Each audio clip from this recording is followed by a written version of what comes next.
Canada విదేశాంగ మంత్రి అనితా ఆనంద్ భారతదేశ పర్యటన రెండు దేశాల మధ్య కొత్త అధ్యాయాన్ని ఆరంభిస్తుందని విశ్లేషకులు అభిప్రాయపడుతున్నారు.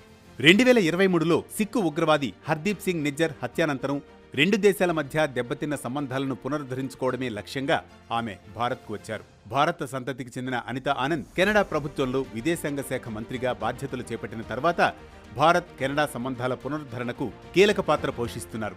ఇప్పుడు అనితా ఆనంద్ పర్యటనలో వాణిజ్యం, అరుదైన ఖనిజాలు, ఇంధన రంగాల్లో సహకారం బలోపేతానికి భారత్ కెనడా రోడ్ మ్యాప్ ఖరారు చేసుకున్నాయి.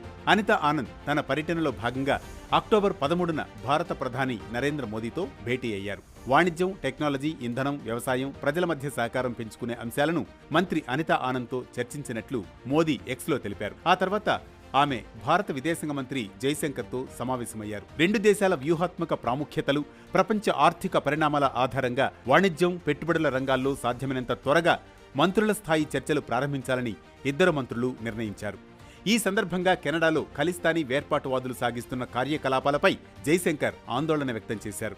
ఇరుపక్షాలు పరస్పర ఆందోళనలు, సున్నితమైన అంశాలపై నిర్మాణాత్మక, సమతుల్య భాగస్వామ్యాన్ని కొనసాగించేందుకు ఇరువురు నేతలు అంగీకారానికి వచ్చారు. ఈ మేరకు వారు ఒక సంయుక్త ప్రకటన విడుదల చేశారు. కెనడా యురేనియం సరఫరాదారులతో భారత అణు ఇంధన సంస్థ అధికారులు జరుపుతున్న చర్చలను ఇద్దరు నేతలు స్వాగతించారు. ఈ పర్యటనలో భాగంగా అనితా ఆనంద్ వాణిజ్య మంత్రి పీయూష్ గోయల్తో జరిగిన సమావేశంలో 2010 నుంచి ఆగిపోయిన సమగ్ర ఆర్థిక భాగస్వామ్య ఒప్పందంపై చర్చలను పునః ప్రారంభించడానికి మార్గం సుగమం చేశారు. 2024లో రెండు దేశాల మధ్య వాణిజ్యం $33.9 బిలియన్ చేరినప్పటికీ ఇది మరింత పెరగాలని ఇద్దరు అభిప్రాయపడ్డారు. ఈ చర్చల్లో కెనడా భారత్ సీఈఓ ఫోరంను పునః ప్రారంభించడానికి ఒప్పందం జరిగింది.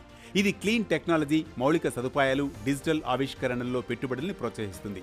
అక్టోబర్ 14న అనితా ఆనంద్ భారత్ కెనడా వ్యాపారవేత్తలతో సమావేశమై పెట్టుబడులు, ఉపాధి సృష్టి, ఆర్థిక అవకాశాలపై చర్చించారు. ఈ సమావేశాల్లో రెండు దేశాలు క్రిటికల్ మినరల్స్, సప్లైనరబుల్ ఎనర్జీ వంటి రంగాల్లో సహకారాన్ని పెంచాలని నిర్ణయించాయి. ముఖ్యంగా కెనడా ఇండో పసిఫిక్ వ్యూహంలో భారత్ను నమ్మకపాత్ర భాగస్వామిగా చూస్తున్నట్లు ఆమె పేర్కొన్నారు. అనితా ఆనంద్ పర్యటనతో భారత్ కెనడా సంబంధాలు కొత్త దిశలో పయనిస్తున్నాయి. ఈ 2 రోజుల్లో తీసుకున్న నిర్ణయాలు రెండు దేశాల ఆర్థిక భద్రతా లక్ష్యాలకు సహాయపడతాయి.